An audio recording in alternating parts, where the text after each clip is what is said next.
Good morning. आज की class में हम सीख रहे होंगे कि इलेक्ट्रिक फील्ड का एक्सप्रेशन कैसे निकालते हैं। जो इंड्यूस्ड इलेक्ट्रिक फील्ड था, जो नॉन कंजर्वेटिव नेचर का था, इसका एक्सप्रेशन हम किस तरह निकाले। कल केवल इसकी प्रॉपर्टीज पढ़ रहे थे और कंपैरिजन देख रहे थे इसका जो इलेक्ट्रोस्टैटिक फील्ड था उसके साथ। अब अगला काम एक्सप्रेशंस फॉर इलेक्ट्रिक फील्ड। कौन सा इलेक्ट्रिक फील्ड? ये जो इंड्यूस वाला इलेक्ट्रिक फील्ड है, ये expressions for electric field generated due to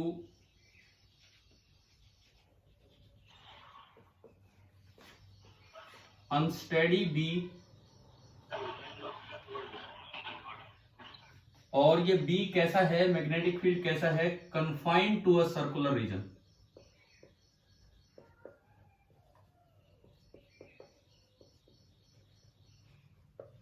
confined to a circular region. एक सर्कुलर रीजन है, उसके अंदर कोई बी फैला रखा है और वो अनस्टेडी है, वो टाइम के साथ चेंज हो रहा है। तो हमें ये पता करना है कि भाई कहां पे कितना उसने इलेक्ट्रिक फील्ड प्रोड्यूस किया होगा, ये चीज हमें पता करनी है। सपोज ये एक रीजन है और इस रीजन का रेडियस है आर, सर्कुलर रीजन है, और मैंने माना कि इस इलाके में अंदर की तरफ मैग्नेटिक फील्ड लगा हुआ है जो टाइम के साथ चेंज हो रहा है।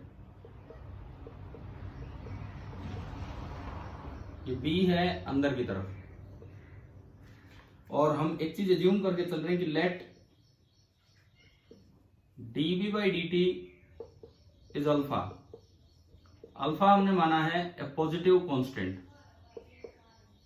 पॉजिटिव कांस्टेंट मानने का क्या मतलब है कि ये जो बी है ये टाइम के साथ बढ़ रहा है कि कम हो रहा है, बताएं।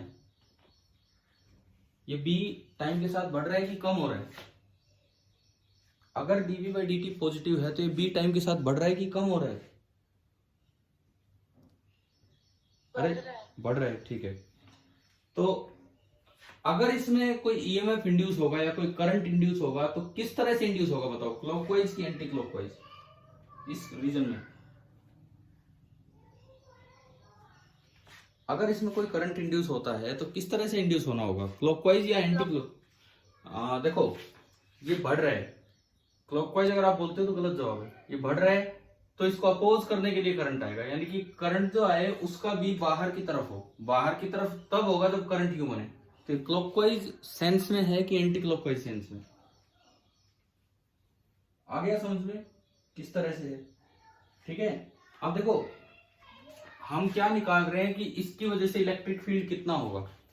हमने कल एक बात पढ़ी थी, आप ये बताओ क्या इलेक्ट्रिक फील्ड उसी इलाके में होगा जहां तक मैग्नेटिक फील्ड है या उसके बाहर भी होगा? हाँ जी भी, बाहर भी होगा, बिल्कुल होगा। तो हमें ना दोनों केसेस लेने होंगे। Case first, E inside the region of B. पहला केस है कि E inside the region of B, ये देखना है। मान लो जहां मैं ई निकालना चाह रहा हूं वो डिस्टेंस सेंटर से स्मॉल आर है और ये इलाका इसके अंदर है, यानी कि आप अंदर की बात करें तो small r is less than radius. ये वाला पार्ट आप लेके चल रहे हैं।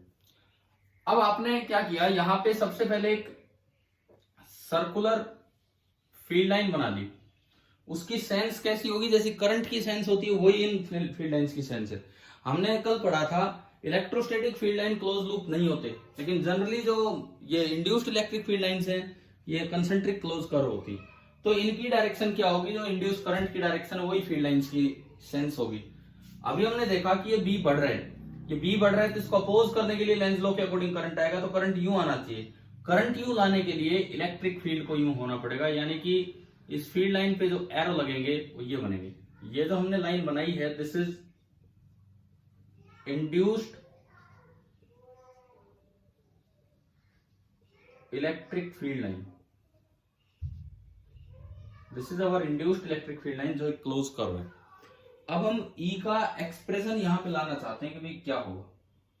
तो तरीका क्या था ई का एक्सप्रेशन लाने का? तरीका जो हमने कल पढ़ा, ये पढ़ा था कि इस पूरे लूप में जो ईएमएफ इंड्यूस होता है, ईएमएफ इंड्यूस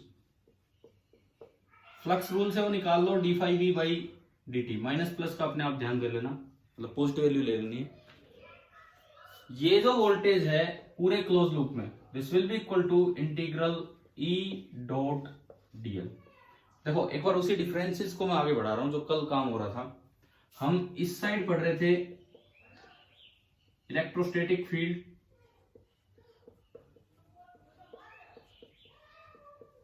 और इस साइड हम लेके चल रहे थे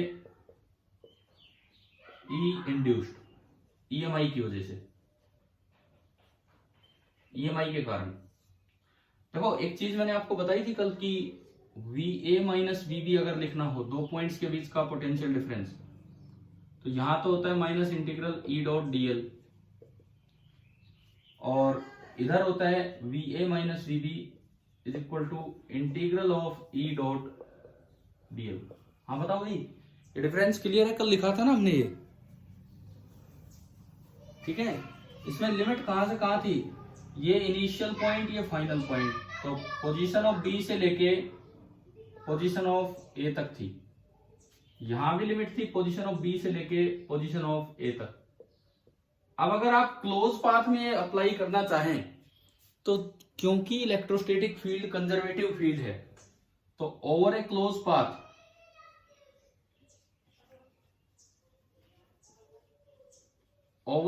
पाथ क्योंकि इलेक्ट्रोस्टैटिक फील्ड कंजर्वेटिव फील्ड है, तो इधर integral E dot DL zero हो जाएगा, क्योंकि कंजर्वेटिव फील्ड में दोबारा आप उसी पॉइंट पे गए तो ये तो प्रॉपर्टी होती है कि integral E dot DL zero हो जाएगा।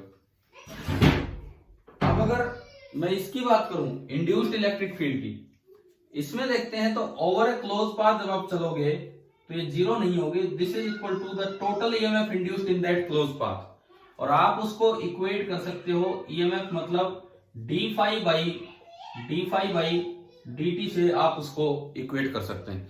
Integral E dot dl is equal to d phi by dt, ठीक है। डिफरेंसेस सुनो, यहां माइनस प्लस का डिफरेंस था, लेकिन पूरे क्लोज पाथ की बात करें तो integral E dot DL conservative field का जीरो होता है, और वो नॉन कंजर्वेटिव फील्ड है इसलिए उसका नॉन जीरो होगा, और वो होगा डी फाई बाई dt।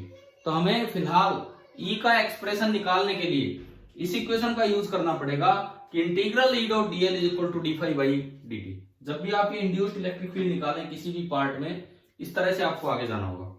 पहले ये बताओ क्या ये इक्वेशन समझ में आ गई? क्या है, अगर ये कंजर्वेटिव फील्ड होता तो ये जीरो हो जाता क्लोज पाथ में, लेकिन ये नॉन कंजर्वेटिव फील्ड है तो ये ईएमएफ इंड्यूस्ड के बराबर होगा डी फाई बाई dt के बराबर।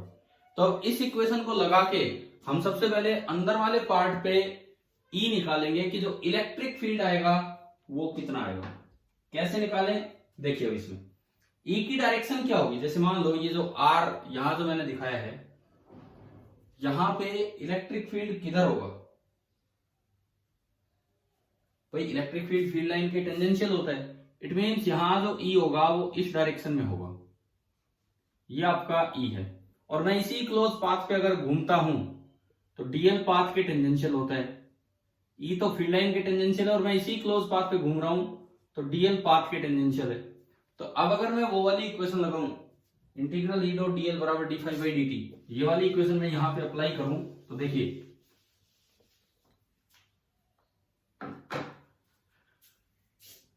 Integral E dot dl this is equal to d phi B by dt। आप इस लूप पे लगा रहे हैं, इस क्लोज लूप पे ये इक्वेशन लगा रहे हैं।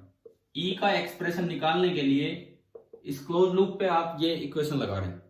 तो बताओ इंटीग्रल ई डॉट डीएल क्या होगा इस पूरे क्लोज पाथ पे? बता दीजिए आप, इसकी वैल्यू क्या होगी, फिर हम फ्लक्स वाली चीज पे चलेंगे। हाँ भाई बोलो, इंटीग्रल ई डॉट डीएल क्या होगा इस पूरे क्लोज पाथ पे? ई और डीएल के बीच का एंगल कितना है? ई और डीएल के बीच 0 डिग्री। तो आप इसको खोलेंगे तो E into D L into cos of 0 degree बराबर D by D T of इस पूरे ब्लू लूप में से फ्लक्स कितना है फिलहाल फ्लक्स कितना होगा इस पूरे ब्लू लूप में? B dot S B into pi r square into cos zero, क्योंकि अगेन वो इस तरह से रखा है कि अंदर की तरफ ही एरिया और अंदर की तरफ ही बी है। ये लूप सिमेट्रिकल है, सेंटर से सारे पॉइंट बराबर दूरी पे, तो हम एक चीज अज्यूम कर सकते हैं कि ई का मैग्नीट्यूड हर जगह सेम होगा। ई बाहर आ गया, अंदर बचा integral dl is equal to, इधर से देखो इनमें से कौन सी चीज टाइम के साथ चेंज हो रही है, बी या आर? ये देखिए, इस पे ध्यान दीजिए, यहां कौन सी चीज टाइम के साथ चेंज हो रही है? बी। तो वो तो अंदर ही रहेगा और पाई आर स्क्वायर बाहर आ जाएगा और कोस जीरो 1 हो जाएगा। तो this is pi r square into dB by d. और डीबी बाई डी तो कुछ भी होगा, सवाल में दिया होगा, वहां से जैसे बी दिया हुआ है फंक्शन ऑफ टाइम, वहां से हम डीबी बाई डी निकाल लेंगे। इंटीग्रल डीएल, अच्छा ये एरिया क्या ले लिया हमने? फ्लक्स इसमें से लिखना है, फ्लक्स इसमें से लिखना है, इस ब्लू लूप में से। तो इसका एरिया कितना होगा? इसका जो एरिया होगा वो कितना होगा? Pi small r square. तो ये स्मॉल आर स्क्वायर बाहर आया और into dB by D t. Integral dl कितना होगा इस पूरे क्लोज पाथ पे? E into 2 pi r, E into 2 pi r, this is pi r square, और ये कोई भी वैल्यू होगी जो क्वेश्चन से निकलेगी, डीबी बाई डी टी। देखो एक आर से एक आर गया, इवन एक पाई से एक पाई भी गया, तो ये मेरे पास एक इलेक्ट्रिक फील्ड का फॉर्मूला आ गया कि अंदर वाले पॉइंट्स पे ई का एक्सप्रेशन क्या होगा। तो आप ये ध्यान दीजिए कि ई का एक्सप्रेशन आया अंदर वाले पॉइंट्स पे हाफ ऑफ, अभी मोड ले लेना है, बाई चांस अगर बी कम भी हो रहा हो तो हमें उसकी पॉजिटिव वैल्यू लेनी है। डायरेक्शन हम अपने अकॉर्डिंग देख लेंगे। देखो अगर बी कम हो रहा होगा तो उसको सपोर्ट करने के लिए करंट आएगा, तो करंट क्लॉकवाइज आएगा, तो फील्ड लाइन भी क्लॉकवाइज बनानी होगी, तो डायरेक्शन उसके अकॉर्डिंग ले लेंगे। और इनटू आर, ये एक्सप्रेशन आया अंदर वाले पॉइंट्स पे, और आप कह सकते हैं कि अंदर वाले पॉइंट्स पे ई डायरेक्टली प्रोपोर्शनल आ रहा है आर के। कल जो हम देख रहे थे वो केवल क्वालिटेटिव एनालिसिस था, आज क्वांटिटेटिव एनालिसिस की तरफ चल रहे हैं कि कैसे ई का एक्सप्रेशन निकालें। आप ये ध्यान रखो, ये इंड्यूस्ड इलेक्ट्रिक फील्ड का एक्सप्रेशन ऐसे ही निकलेगा, integral E dot dl over a close path is equal to d phi by D t. हाँ भाई बताओ, ये एक्सप्रेशन, ये फॉर्मूला आ गया समझ में? पहला पार्ट क्लियर है ना सभी को? ठीक है, और ये यूज भी करवा देंगे आज के क्वेश्चन में, पहले हम डिराइव कर लेते हैं। अब हम चले केस सेकंड पे। केस सेकंड मैंने माना कि E outside the region of B, यानी कि जो स्मॉल आर है वो इस बार बड़ा ले लेना है कैपिटल आर से। तो ये डायग्राम मुझे दोबारा बनाना पड़ेगा, देखते हैं हम इसमें क्या होगा क्या नहीं होगा।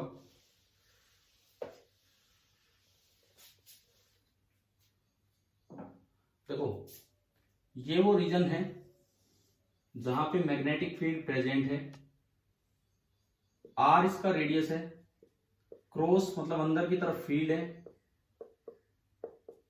और dB by D T positive, मतलब ये फील्ड जो है वो बढ़ने लग रहा है।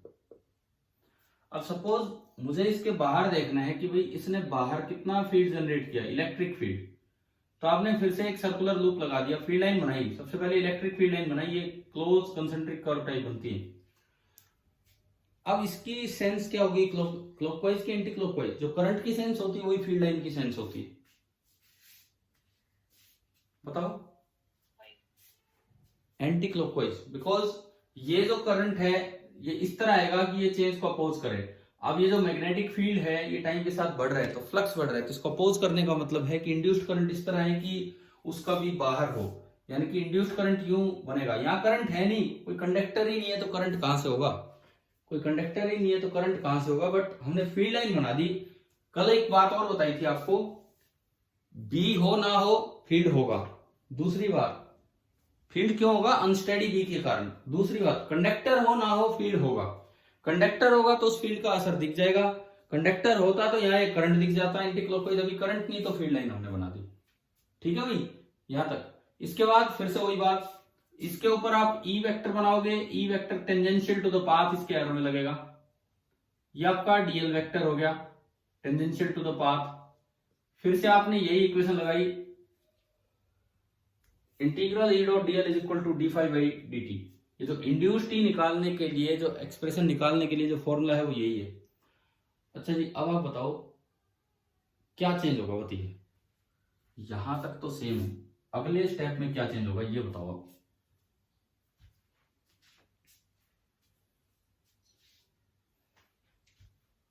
क्या लेफ्ट हैंड साइड में कोई चेंज है कि नहीं है, इस डायग्राम को देख के बताएं।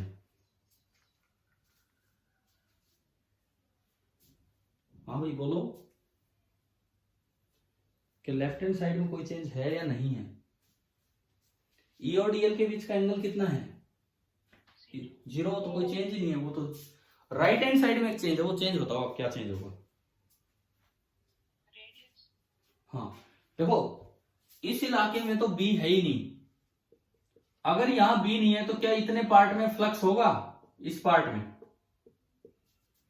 तो इस पार्ट में से तो मैग्नेटिक फ्लक्स हो जाएगा 0। हालांकि मुझे लिखना तो पूरे क्लोज लूप में से है, ब्लू लूप में जो ये बाहर बनाया है, इसमें आप ये इक्वेशन लगा रहे हो।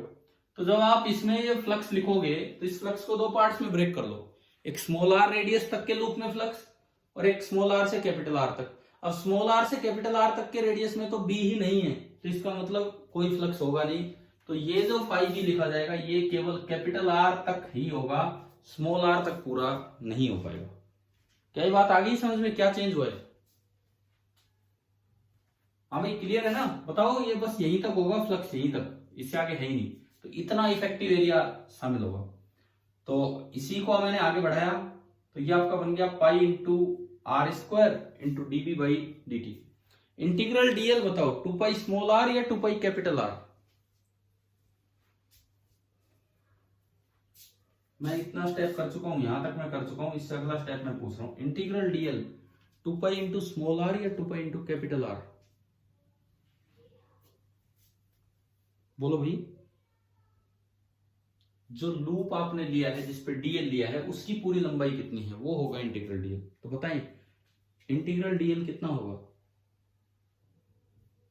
2 पाई स्मॉल आर। हाँ 2 पाई इंटू ये जो स्मॉल वाला आर है ये, लेकिन उधर चल रहा है कैपिटल आर, तो ये कटेगा नहीं, ये कटेगा नहीं, आर नहीं कटेगा।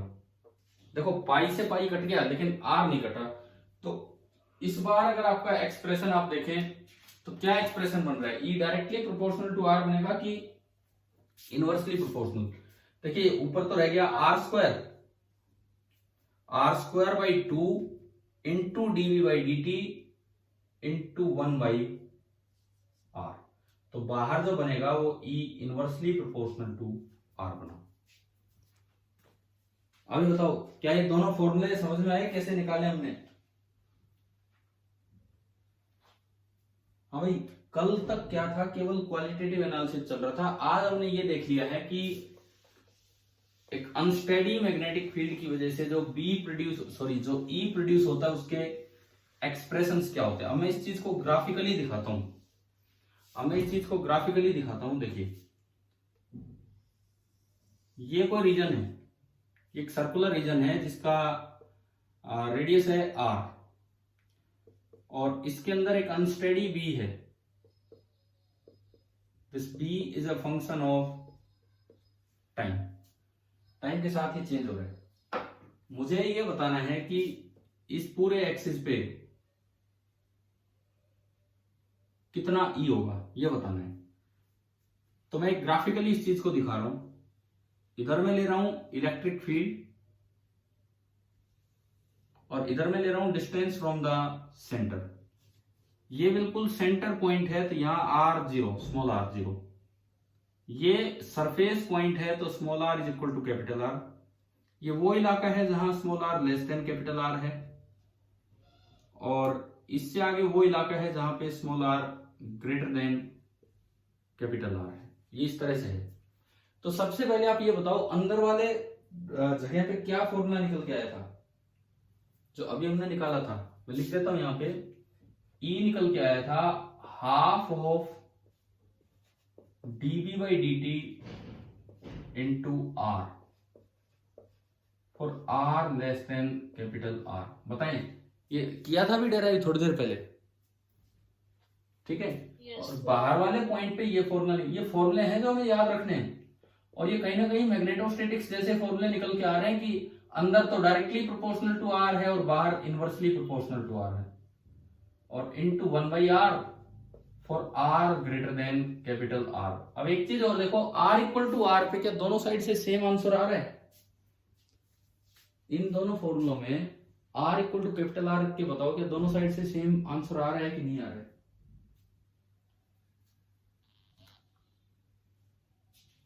हाँ जी बोलो, ये जो दो एक्सप्रेशंस मैंने लिखे हैं इनमें बताओ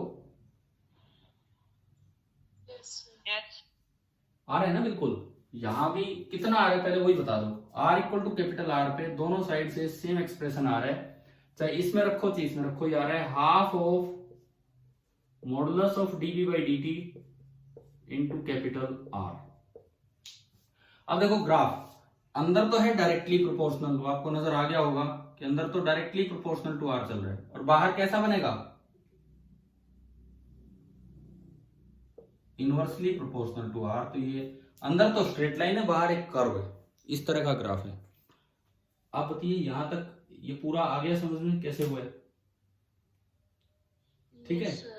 अभी कुछ साल पहले जैसे एक जेई वाले पेपर में, नीट वाले में नहीं, जेई वाले पेपर में तो जो क्वेश्चन आया था इस पे सीधा ग्राफ पूछ रखा था, केवल और कुछ नहीं, केवल ग्राफ पूछ रखा था। 4 ग्राफ दे रखे हैं, तो अगर आपको एक्सप्रेशन याद है तो आप ग्राफ आसानी से बना ही सकते हो।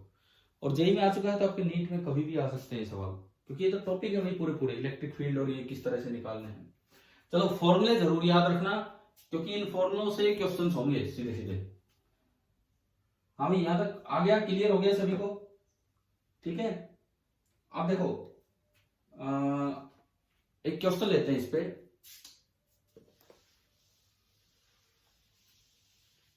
मैंने कल आपको एनसीईआरटी से कुछ 21 सवाल करने को दिए थे, क्या वो कर दिए क्या आपने? Yes. यार डाउट तो किसी भी बच्चे ने नहीं भेजे, क्या सारे हो गए हैं क्या वो 21 के 21? हो भी सकते हैं, ऐसी कोई बात नहीं है, अगर हो गया तो बहुत अच्छी बात। हाँ जी घर पे आप बोल रहे हो गए हैं कि बताओ? Yes, sir. ठीक है बढ़िया है। अब आज का आपका काम रहेगा, आज अच्छे सवाल हैं, आज हर एक सवाल बहुत अच्छा है। एडिशनल एक्सरसाइज में थोड़े ही सवाल हैं। आज का आपका काम यही है कि आप अपना एडिशनल एक्सरसाइज वाला काम पूरा करें। पहले हम एनसीईआरटी कंप्लीट कर रहे हैं, फिर हम एचसीवी की तरफ चलेंगे, डिस्कशन पूरा लेंगे इसका। लेकिन आप यार कुछ डाउट्स तो भेजिए अगर डाउट्स हैं तो, और आज तो डेफिनेटली डाउट्स आएंगे, बड़े अच्छे सवाल हैं आज के वाले जो काम आपको दिए। कितने क्वेश्चंस हैं देखता हूं मैं, एक minute.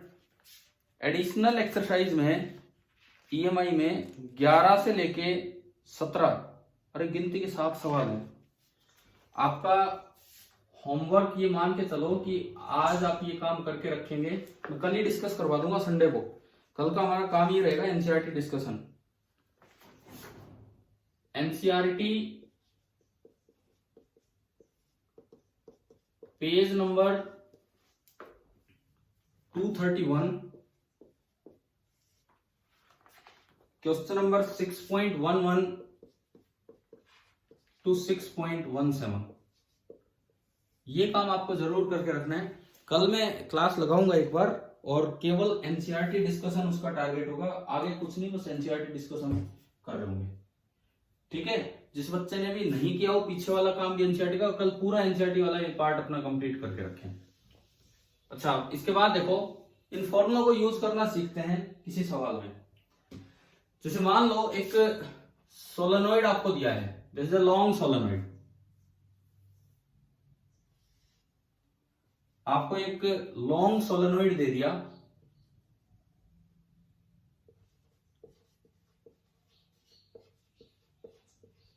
This is a long solenoid, और इसमें कोई करंट फ्लो कर रहा है इस तरह से, मतलब सारे टर्न्स होंगे। लेंथ का हमें कोई अता पता नहीं है, बड़ा लंबा सोलेनोइड है ये, और number of turns per unit length जो हम बोला करते हैं स्मॉल एन।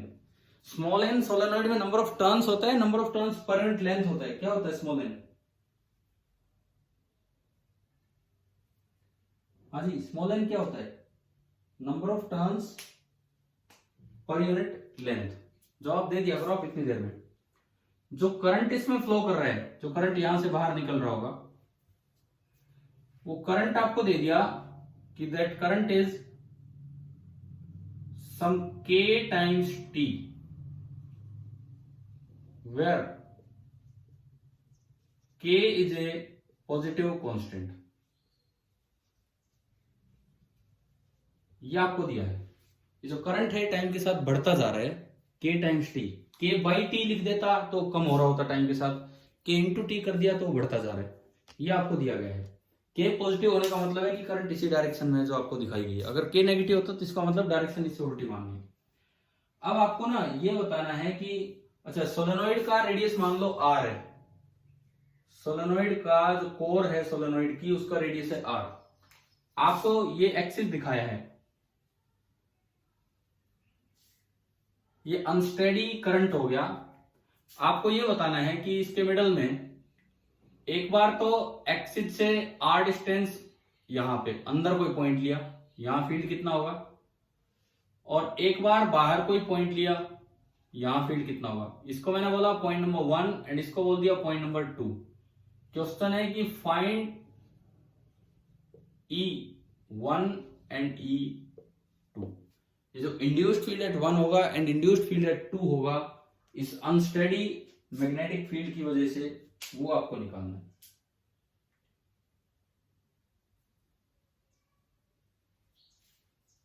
कीजिए।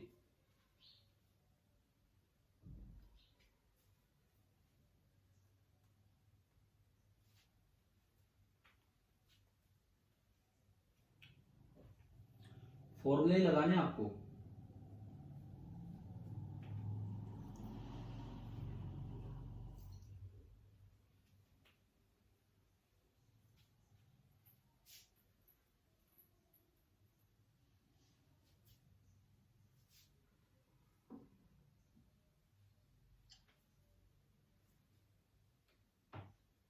देखो ये इतना सा पार्ट है जिसके अंदर मैग्नेटिक फील्ड है, इतना सा पार्ट है जिसके अंदर मैग्नेटिक फील्ड है, इससे बाहर मैग्नेटिक फील्ड नहीं है।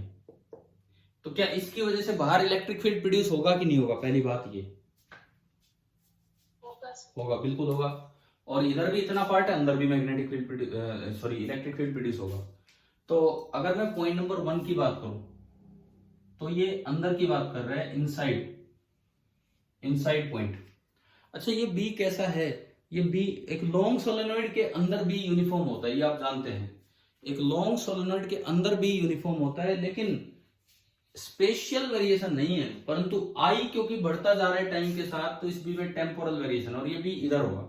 जिस तरह से करंट दिखाया है तो इस इलाके में एक बी है इधर की तरफ, और ये बी कैसा है? इस बी के अंदर टेम्पोरल वेरिएशन है, टाइम के साथ ये चेंज होता जा रहा है क्योंकि करंट चेंज हो रहा है। लेकिन लॉन्ग सोलेनोइड के अंदर फील्ड में कोई स्पेशल वेरिएशन नहीं होगा। टेम्पोरल वेरिएशन है but no spatial variation. Temporal variation है लेकिन स्पेशल वेरिएशन नहीं है। इस तरह का काम है यहां पे।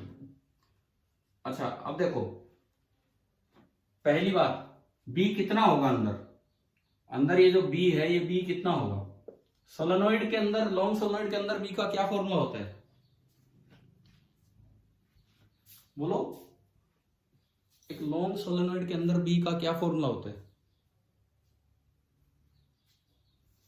बताओ यार, एक लॉन्ग सोलेनोइड के अंदर मैग्नेटिक फील्ड का क्या फॉर्मूला होता है? Mu not into N into I. देखो मैं 3 बार पूछ रहा हूं, तब नहीं आप पहली बार में जवाब दीजिए, कोई भी बच्चा। यू वेट ना करो कि वो बता देगा या वो बता देगा। और आई की वैल्यू है के टी, तो आपने आई की वैल्यू इसमें रखी, तो ये आपका बना म्यू नॉट एन के into T. Mu naught N के तो एक कॉन्स्टेंट है और टी अलग रह गया। अब जो आपके फॉर्मूले हैं, दोनों ही फॉर्मूलों में डीवी बाई डी टी की जरूरत पड़ेगी, तो यहां से डीवी बाई डी टी निकाल लो। D V by D T mu not into N into K तो कॉन्स्टेंट है, और D T by D T आपको हो जाएगा 1। अच्छा mu naught N K positive है क्योंकि के पॉजिटिव दिया हुआ है, तो मोड इसका लेंगे तो भी यही होगा। अब बताओ इनसाइड वाले पॉइंट पे क्या फॉर्मूला है? ई का डायरेक्ट फॉर्मूला, नहीं तो फिर टाइम वेस्ट होगा हमारा, बार बार उतना सोचना पड़ेगा, और क्या पता कर भी पाए नहीं कर पाए। Half of mod of dv by D t कितना? म्यू नॉट इंटू एम के और इंटू स्मॉल आर। तो ये तो आपका हो गया डायरेक्ट आंसर है अंदर वाले पॉइंट पे। ठीक है, मतलब ईएमआई में जरूरी नहीं कि ईएमएफ ही पूछा जाए, ईएमआई के क्वेश्चंस में इलेक्ट्रिक फील्ड भी आपसे पूछा जा सकता है। तो वो कैसे करने हैं वो मैं आपको ये सिखा रहा हूं। ठीक है, मैं आपको एक और चीज इस क्वेश्चन की बात बताता हूं, सुनिए। इनसाइड अब देन आउटसाइड।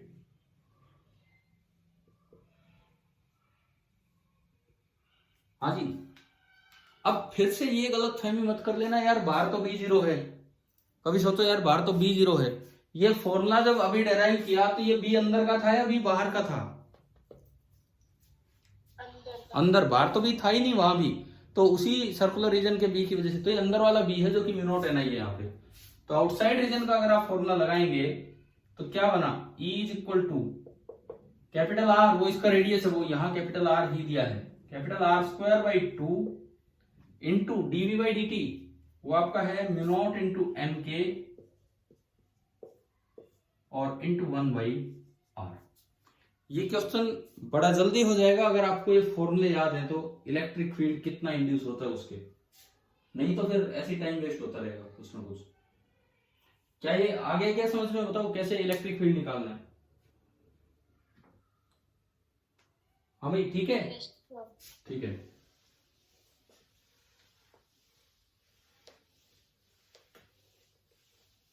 अब मैं एक और सवाल न्यूमेरिकल वैल्यू के साथ ले रहा हूं, न्यूमेरिकल वैल्यू के साथ, इसका आप जवाब देंगे। इसमें दिया है the centre of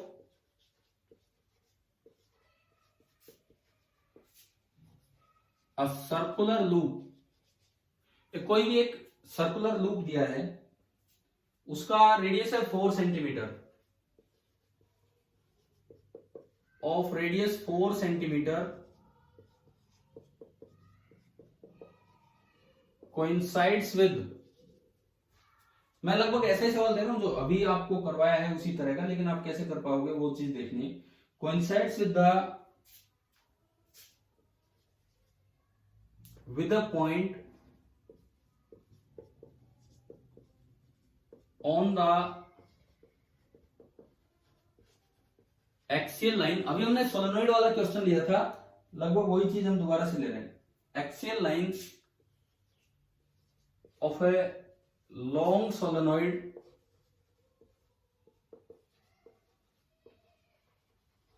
of radius 1 centimetre. एक बड़ा सोलेनोइड है, उसका रेडियस है 1 सेंटीमीटर और उसमें 4 सेंटीमीटर रेडियस का एक लूप उससे कोइंसाइड कर रहा है, मतलब सेंटर एक्सिस से कोइंसाइड कर रहे हैं। एन और देना पड़ेगा।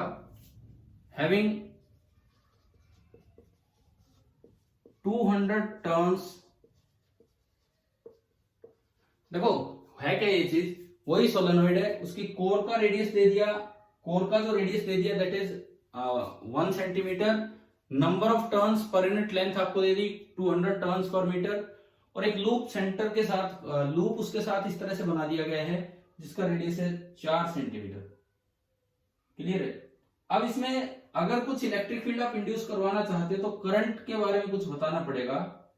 मान लो कि if the current in the solenoid, if the current in the solenoid is reduced at the rate of, solenoid में करंट कुछ रेट आपको दिया है, किसी रेट से डिक्रीज हो रहा है 75 ampere per second, 75 ampere per second के रेट से ये डिक्रीज होता जा रहा है। तो आपको ये निकालना है, find the magnitude of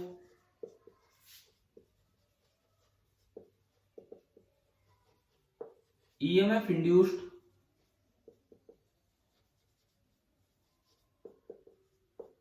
in the circular coil। एक बार ये कीजिए आप, magnitude of EMF induced in the circular coil, ये आपको बताना है।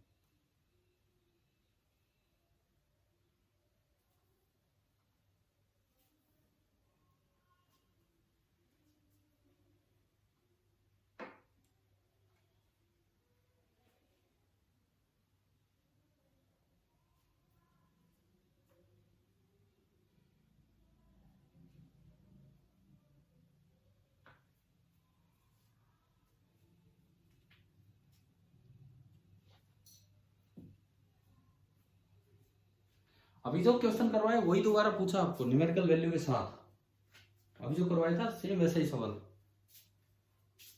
बताओ जहां फील्ड निकालना वो पॉइंट सोलेनोइड से बाहर है कि अंदर है, मतलब फील्ड से बाहर है कि अंदर है, मैग्नेटिक फील्ड से।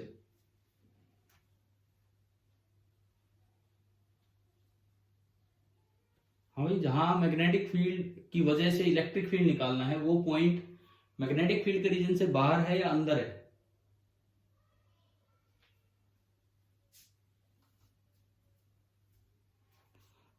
बताइए इस डायग्राम को, इस सॉरी क्वेश्चन को पढ़ के इसका डायग्राम बना के बताओ। बाहर है सर। बाहर है। ये बिल्कुल इस तरह का काम है, एक लॉन्ग सोलेनोइड है, उसका जो रेडियस जिसको हम कैपिटल आर से बोल रहे थे दैट इज 1 सेंटीमीटर, और जहां पॉइंट है जो लूप इन्होंने दिया है जिसमें फील्ड निकालना है उसकी दूरी हम स्मॉल आर बोलते हैं, and that small r is 4 centimetre. ठीक है, अब लॉन्ग सोलेनोइड के अंदर जो बी होता है, बी का फॉर्मूला होता है म्यू नॉट एन आई। तो सबसे पहले हमने डीवी बाई डी टी ही निकाल लिया, तो म्यू नॉट इंटू एन तो कांस्टेंट है और into D i by D T.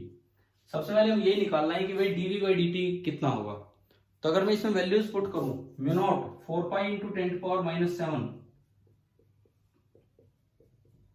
And number of turns per unit length 200 turns per metre, तो ये हो गया 200। और d i by D t दिया है आपको एम्पियर पर सेकेंड में। D i by D t कितना दिया है क्वेश्चन में, ये रहा 75। तो ये आपका ये बना।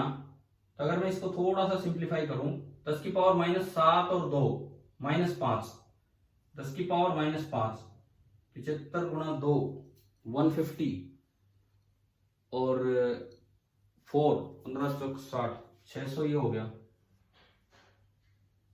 600 पाई इंटू दिस। तो ये आपका आया 6 pi into 10⁻³ tesla per second. D V by D T आ गया 6 pi into 10⁻³ tesla per second. अब बाहर वाला पॉइंट है तो अब बाहर वाला फॉर्मूला लगाएं, ये वाला आपने फॉर्मूला लगाया capital r square by 2r, capital r square by 2r। Capital r आपका है 1 सेंटीमीटर, तो 10⁻² मीटर उसका square upon 2 into dv by D t आपका निकल के आया 6 पाई इंटू 10⁻³ और इंटू 1/r। 1/r है आपका 1/4 सेंटीमीटर, तो 1/4 इंटू 10⁻²। तो यहां से बता दीजिए कि फाइनली कितना निकल के आ रहा है इलेक्ट्रिक फील्ड। कैलकुलेशन भी हमें करनी चाहिए, कितना इलेक्ट्रिक फील्ड यहां से निकल के आया है।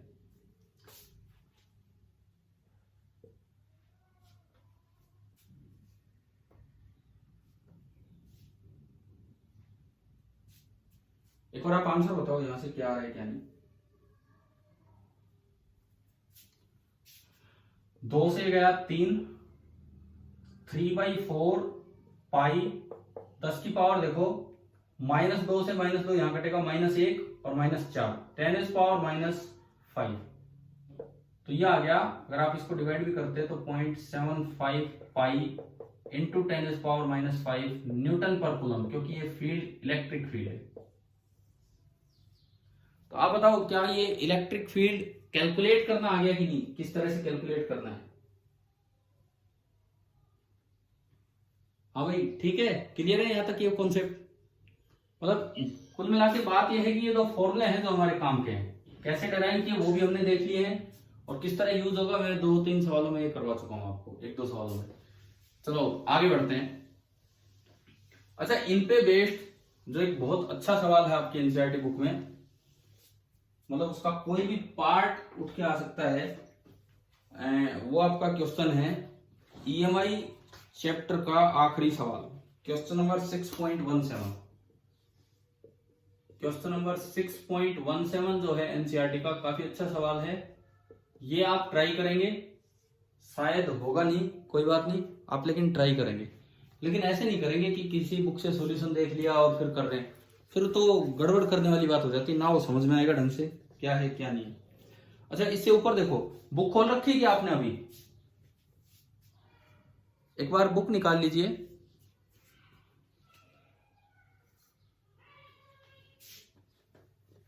हाँ जी, बुक निकाल ली, बुक खोल ली आपने? Yes, sir. देखो क्वेश्चन नंबर 6.17 में कुछ ऐसा है, मैं एक बार क्वेश्चन तो समझाऊं आपको ताकि आप ट्राई तो करें at least. Line charge lambda per unit length, line charge lambda per unit length का मतलब है कि आपको लीनियर चार्ज डेंसिटी दे दी, is lost uniformly onto the rim of a wheel of mass m and radius r। एक ये wheel है, इसका रिम पे यहां पे r इसका रेडियस है, और वहां पे टोटल चार्ज दे दिया लैम्बडा इंटू 2πr, क्योंकि पर यूनिट लेंथ पे जो चार्ज है वो यूनिट लेंथ पे जो चार्ज है वो लैम्बडा है, तो टोटल चार्ज ही हो गया। मास इसका m है। The wheel has light non conducting spokes, कुछ इसमें स्पोक्स हैं जो हल्के हैं, मतलब मास भी नहीं है और नॉन कंडक्टिंग है। And is free to rotate without friction about its axis, अपने एक्सिस के अबाउट ये घूम सकता है अगर इस पे कोई फोर्स लगेगा तो, कोई टॉर्क जनरेट होगा तो। A uniform magnetic field extends over a circular region within the rim, लेकिन बी केवल कुछ ही पार्ट तक है। देखो इन्होंने इसके अंदर डायग्राम में एक रेडियस ले रखा है, एक छोटा सा रेडियस ले रखा है, और वो रेडियस है ए। बस इस ए रेडियस तक बी है और उससे बाहर बी नहीं है। इस ए रेडियस तक बी है और उससे बाहर बी नहीं है। आप बताओ अगर ये बी टाइम के साथ चेंज होता है तो क्या यहां पे इलेक्ट्रिक फील्ड आएगा कि नहीं आएगा? जहां चार्ज है वहां, अगर ये बी टाइम के साथ चेंज होता है तो क्या यहां पे इलेक्ट्रिक फील्ड आएगा या नहीं आएगा? बताओ, बोलो बोलो। अगर ये बी टाइम के साथ चेंज होता है तो क्या यहां पे इलेक्ट्रिक फील्ड आएगा या नहीं आएगा इस जगह? और 3 बार मैं पूछ रहा हूं फिर भी नहीं जवाब दे रहे हो। मेरी आवाज सुन रहे हो? अरे कहां गए सारे? मैं कह रहा हूं कि ये अगर मैग्नेटिक फील्ड अगर टाइम के साथ चेंज होता है तो क्या यहां इलेक्ट्रिक फील्ड आएगा या नहीं आएगा बाहर?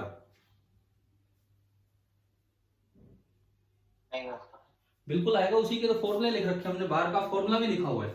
तो इस सवाल में इन्होंने क्या किया है, ये इन्होंने लिखने का इनका तरीका है कि जो वेक्टर बी है that is minus B nought के कैप कुछ इलाके तक और उससे बाहर 0, यही बता रहा है भाई इतने पार्ट में तो बी अंदर की तरफ और बाकी में नहीं है। तो माइनस के कैप का मतलब है कि ये यूं मान के चल रहा है कि जेड एक्सिस बाहर है, इसका मतलब ये जेड एक्सिस बाहर मान रहा है तो फील्ड माइनस के कैप में है, तो ये इन्होंने दिखा रखा है। अच्छा जी, what is the angular velocity of the wheel after the field is suddenly switched off? देखो बड़ा अच्छा सवाल है, सुने। ये कहता है कि ये जो मैग्नेटिक फील्ड है, ये मैग्नेटिक फील्ड शुरू में तो ये नॉन जीरो है, फिर आपने क्या कर दिया, इसको ऑफ कर दिया।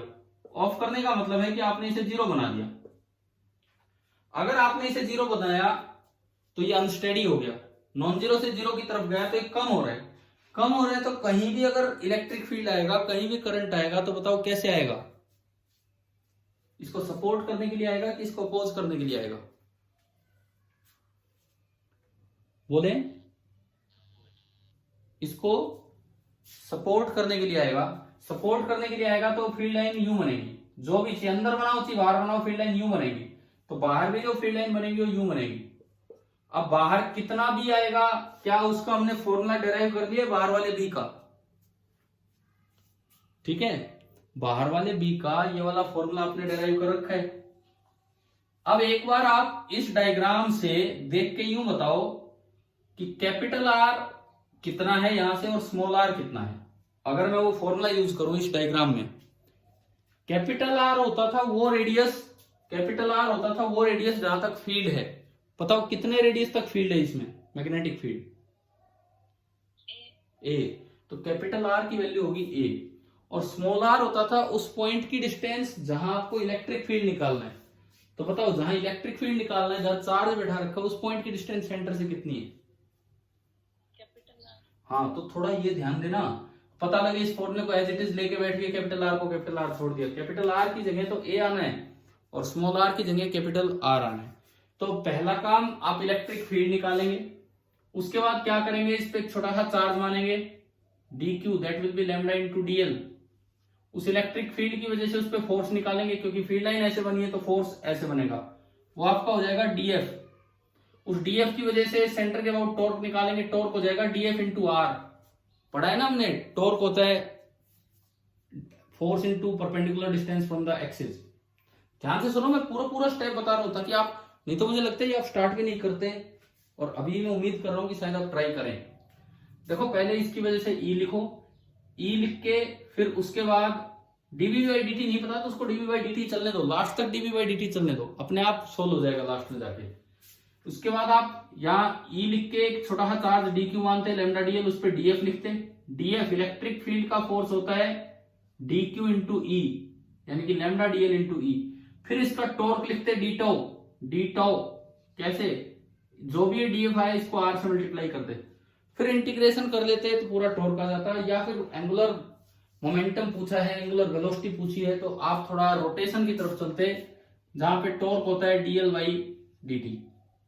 आप टॉर्क ले आते, dl बाई dt ले आते, dt से dt कट लेता और फिर यहां से L आ जाता, और L को लास्ट में I इंटू ओमेगा लिखते।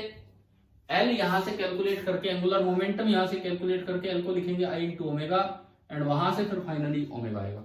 एक बड़ा अच्छा सवाल है जो यहाँ दिया गया है।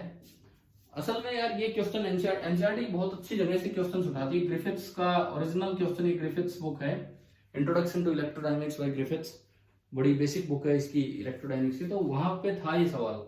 एनसीईआरटी तो बाद में लिखी गई, वो पहले के लिखे हुए हैं ये बुक्स, तो उनमें से ये उठा हुआ लिया हुआ है ये क्वेश्चन। तो अभी आप बताओ, मैंने आपको 11 से 17 तक सवाल करने के लिए दिए हैं, जिसमें 17th क्वेश्चन का थोड़ा सा तरीका बताया है कि किस तरीके से आपको ये करना है। करेंगे ट्राई, बताइए। ठीक है, अब आप सुनो 16th, आपके पास बुक है, मैं दिखा भी रहा हूं, क्वेश्चन नंबर 16th। क्या ऐसा सवाल, क्या इस तरह का डायग्राम का क्वेश्चन हमने किया था क्या अभी 1-2 दिन पहले? कौन सा क्वेश्चन लिया था? HCV से लिया था क्वेश्चन नंबर 58। ठीक है, तो उससे एक आइडिया लगा सकते हो इसको करने का। वो अलग था, वहां कुछ और पूछा है, यहां अलग है। यहां म्यूचुअल इंडक्टेंस पूछ रहे, वहां हम डायरेक्ट EMF इंड्यूस निकाल रहे थे, यहां पे ये म्यूचुअल इंडक्टेंस पूछ रहा है। तो अगर म्यूचुअल इंडक्टेंस भी पूछा होगा तो फ्लक्स तो लिखना ही होगा। म्यूचुअल इंडक्टेंस भी अगर पूछा है तो पहले आप एक की वजह से दूसरे में फ्लक्स लिखोगे, फिर फाई बराबर MI करोगे, और वहां से M आ जाएगा फाई बाई आई। तो क्या मैंने आपको मेथड फर्स्ट में फ्लक्स लिखना सिखाया था? मेथड फर्स्ट जो उस दिन बताया कि कैसे फ्लक्स लिखते हैं, है ना? तो ये वही सारे बड़े अच्छे सवाल हैं, आज आपको ढंग से इन पे टाइम लगाना है। मैं कह रहा हूं EMI चैप्टर चाहे हमारा पूरा 1 वीक लग जाए इसके डिस्कशन में, इसके क्वेश्चंस में, पर EMI चैप्टर अच्छा कर लेना है ताकि इनके सवाल होने लग जाएं आपसे। तो आज तो थोड़ा सा आपको टाइम लगाना ही पड़ेगा इन सभी सवालों में, 11 से लेके और यहां तक। अच्छा, ये क्वेश्चन नंबर 12 पे एक बार आओ, मैं इन्हीं का थोड़ा थोड़ा हिंट आपको दे रहा हूं। क्वेश्चन नंबर 12, एक स्क्वायर लूप है। मैंने क्या बताया था कि कोई भी लूप है, एक स्क्वायर लूप है, उसमें EMF इंड्यूस करने के 2 तरीके हैं। कोई स्क्वायर लूप है, उसमें EMF इंड्यूस करने के 2 तरीके हैं। कोई भी क्लोज लूप है, या तो लूप को रख दो और बी में कर दो टेम्पोरल वेरिएशन, या तो आप लूप को रख दो और जो बी उसको क्रॉस करके जा रहा है, जो मैग्नेटिक फील्ड उसको क्रॉस करके जा रहा है, उसमें आप कर दीजिए टाइम के साथ वेरिएशन, तो अपने आप फ्लक्स टाइम के साथ चेंज हो जाएगा। दूसरा तरीका क्या बताया था कि अगर बी में स्पेशल वेरिएशन है तो कैसे लूप में EMF इंड्यूस होता है, बताइए। अगर बी में स्पेशल वेरिएशन है तो कैसे EMF इंड्यूस होता है, बताओ यार। उस दिन वो HCV के क्वेश्चन में भी तो ये बातें बताई थी कि कंक्लूजन क्या निकले, इसीलिए तो सवाल दिया था, वो बड़ा अच्छा सवाल था, उससे कुछ कंक्लूजन निकले थे। बताइए क्लोज लूप में कैसे कैसे EMF इंड्यूस होता है? या तो उसको रख दो और बी में कर दो टेम्पोरल वेरिएशन, या अगर बी में स्पेशल वेरिएशन है तो कैसे उसमें इंड्यूस होता है, बताओ।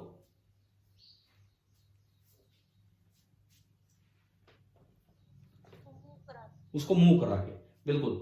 अगर बी में स्पेशल वेरिएशन है, यहां भी ज्यादा है यहां भी कम है, तो अगर मैं लूप को मूव करवा रहा हूं तो अपने आप टेम्पोरल वेरिएशन हो गया फ्लक्स में, क्योंकि शुरू में फ्लक्स ज्यादा था, थोड़ी देर बाद फ्लक्स अपने आप कम हो गया। यानी कि स्पेशल वेरिएशन ऑफ बी से भी आप किसी लूप में temporal variation of flux generate कर सकते हो। कैसे?